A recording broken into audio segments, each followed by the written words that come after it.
All right, today we're going to learn about properties of operations. And by operations, I mean addition, subtraction, multiplication, and division. Now, our objective is to understand property relationships, meaning special characteristics that are true for addition or multiplication. And this is page 40. All right, so the first property is the commutative property, and we have that for two different operations. We have commutative property for addition, and basically it means that when adding, changing the order of the numbers does not change the sum. Or in other words, the two numbers or more that I'm adding, if I switch the order around, either way, it's still going to give me 7 here and 7 here, so my answer or the sum will not change. And this property is also true for multiplication. If I switch the order of two numbers and multiply them, it will still give me the same answer. 2 times 4 is 8, 4 times 2 is 8. So the key word in this property is order. So circle that. When I say commutative property, I want you to think order. All right, our next property is the associative property, and this is also true for addition and multiplication. And basically, this one has to do with the grouping. Okay, so this parentheses right here is showing how I've grouped them. So if I decide to group the 3 and 4 together and do 3 plus 4, that's 7, and then 7 plus 5, that's 12, it's going to still give me the same answer if I decide to group the 4 and the 5 together. Notice these three numbers are the exact three numbers. I haven't changed the order of them. I've only changed which numbers we're actually adding first.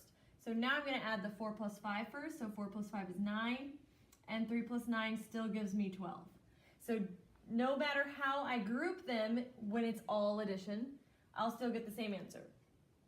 Same thing for multiplication. If I group the 2 and the 4 together and do 2 times 4 first and get 8, and then 8 times 3 and get 24, I'll get the same answer as if I decide to group the 4 and the 3 together. 4 times 3 is 12, 2 times 12 is 24. Okay? Note, this is only true for addition and multiplication, not subtraction or division. And also, if I have more than one operation, like if it's only addition, it works. But if I had addition and multiplication, or any combination of different operations, then this property would not be true. Both of these are only if I have just addition or just multiplication. Okay, another property is the identity property of addition. And basically, this means that anytime I add 0 to a number, the value doesn't change. So anything plus 0 is still going to be itself. Okay? And then the identity property of multiplication is multiplying by 1 does not change its value. So anytime I multiply 1 times 7 is 7. 1 times anything is itself. 1 times 5 is 5. 1 times 20 is 20. Okay? So these are similar, and that when I'm adding 0, I end up getting the same number I started with. When I multiply 1 by 1, I get the same number that I had started with. Okay?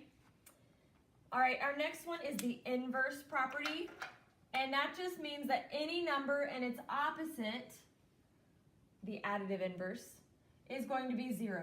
So 3 and its opposite, negative 3, would give you 0. 5 and negative 5 added would give you 0. 1,000,000 and negative 1,000,000 would give you 0. And last one, the distributive property. So basically, multiplying a number by a sum or a difference is the same as multiplying the number by each part. Okay? So in other words, if obviously I can't solve this right now because I have an x, but let's say I plug something in. Let's say that I plug a 5 in right here. It's saying that if I solve 5 minus 3 and then multiply by 8, that'll give me the same answer as if I do 8 times 5 and then subtract 8 times 3. In other words, it's distributing the 8 to the 5 and the 8 to the 3. So let's try it. If I do parentheses first here, 5 minus 3 is 2, and 8 times 2 is 16. Now let's try it here.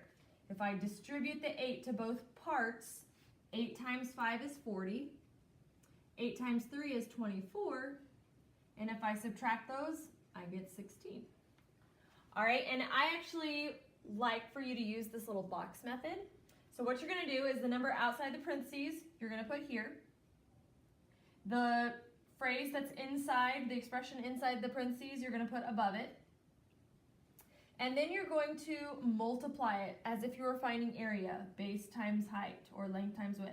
So 8 times x, that gives you 8x. 8 times 3, that gives you 24. And then since there's subtraction, it'll still be subtraction. So that gives you 8x minus 24 if I distribute this out, okay?